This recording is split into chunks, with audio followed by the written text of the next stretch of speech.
Hello, my name is Chris Russell. I am the author of the YA trilogy, Songs About a Girl, and I am thrilled to be working with Zoe on the Zoella and Friends book club, Summer 2017, exclusive to WH Smith.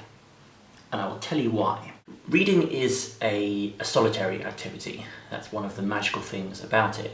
But there's a second phase to reading, which is where you finish the story, you put down the book, and you go out and you talk about the book with other people, whether that's in person or online.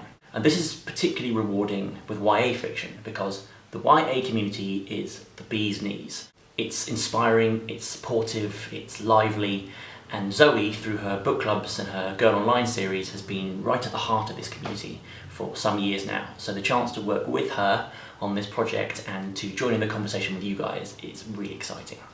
So, without further ado, here is my first pick for the book club. This is After the Fire by Will Hill. You'll notice it has its very own exclusive book club cover, which you can only get in WH Smith. This book has been getting tons of hype recently. I actually saw an advert for it in a train station yesterday, which was pretty exciting. I took a photo of it, like an actual groupie. The hype is richly deserved. It is a phenomenal read. The basic story is this. Our main character, Moonbeam, is a teenage girl who has grown up in a religious cult on a compound in the desert. And when the story starts, a huge fire is raging through the compound, and the government, the FBI, are laying siege to it in order to rescue the remaining members of the cult.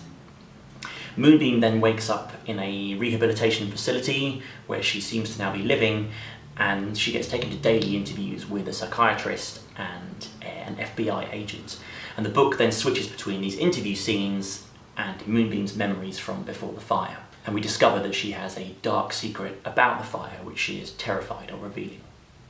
The best word I can think of to describe this book is visceral. You can feel the heat of the desert throbbing off the pages. You can feel the fear and the passion that binds the cult members together, but also ultimately tears them apart. Will's writing style is direct and powerful and at times brutal, but when it needs to be, it's also delicate and touching as well. In Moonbeam, he has created a truly iconic YA protagonist. She has this extraordinary character arc because through most of the book she is slowly trying to disentangle herself from the dangerous dogma that has been drummed into her since she joined the cult as a young child. The thing about Moonbeam is that she is smart, she is whip smart, and her own natural intuitions are beginning to collide with the dogma that has been drummed into her by the grown-ups in her life. And this is making her angry and scared and confused. Now, concentrate, because I'm going to do some science on you now. As children, we are evolutionarily programmed to believe everything our parents tell us.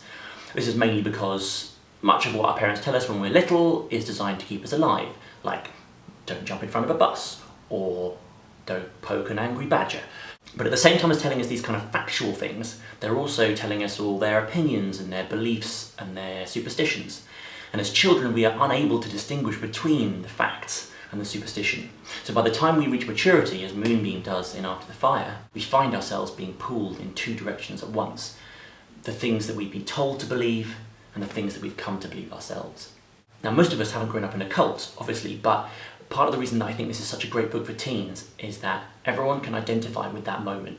The moment where you realise that grown-ups don't know everything, and in fact, that you disagree with a lot of what the grown-ups in your life have told you. And this brings me on to what I think this book is primarily about, which is certainty versus uncertainty. If you read the book closely, you'll find that those words, certain and uncertain, come up again and again in the story, most often in reference to the character of Father John. Now, Father John is the cult leader, and he is described as having hypnotic charisma. He's a deeply evil man, but he's also charming and mesmerising, and most importantly, absolutely certain of his faith. We first meet Father John as a voice in Moonbeam's head. So although she has left the compound, his voice, his presence is still embedded within her. And so fundamentally, this is the story of her struggle to silence that voice. And he speaks in these short, angry sentences that are all caps lock and exclamation marks, which weirdly reminded me of the way that Donald Trump tweets, but that's another story. So while Moonbeam clearly hates Father John, and for good reason, she also, in some small way, craves the security of his convictions. And she even says at one point, "I believed in Father John, I believed in the Legion, and a small part of me will always miss the certainty that came with that." I have loads more to say about this book, but now it's over to you. So the hashtag is Zoella Book Club. Please let us know what you think about After the Fire. Equally, if you want to find out more about the other 7 titles in the book club and why my fellow book club authors chose them, head over to whsmith.co.uk/Zoella Book Club. There's tons of great content on there. And of course, make sure you follow the other authors on social media. That's Jennifer Niven, Amy Allwood, Juno Dawson, and of course, Zoe herself. Please do join in the conversation. That's what the whole book club is about. It's about getting us all talking about these amazing books. The hashtag, as I say, is Zoella Book Club. That's about it. So thank you for listening, and I look forward to chatting to you online.